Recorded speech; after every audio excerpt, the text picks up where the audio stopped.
Now, tip number 2 is to keep things simple, because back in the 80s, they didn't have tons and tons of tracks like you can have today with a digital audio workstation.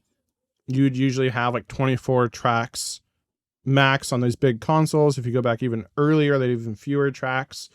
So I try to keep things pretty simple here. And if you listen to some of the Stranger Things songs, they are really simple. They only have like maybe 2 synths going on. And so that's kind of how I started the song out, was kind of more trying to stick into the more soundtrack-ish, broken down, stripped down Stranger Things type sound, and then later I kind of built it up into more of a synthwave style sound. So we just start out with these chords, and with no effects on them, they just sound like this.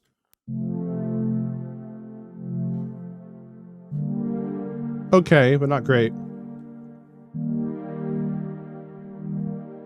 So I'm using this calming pulse width modulated pad from this SH-2 kind of model, which is modeled after the SH-2. Is that what it was originally called? The Roland SH-2 1979 monophonic analog synthesizer. I'm pretty sure Kyle Dixon and Michael Stein, the creators of the soundtrack for Stranger Things, had an actual analog synth of this. Like all their synths that they used were actual hardware synthesizers.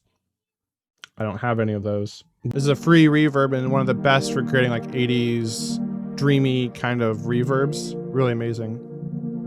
It really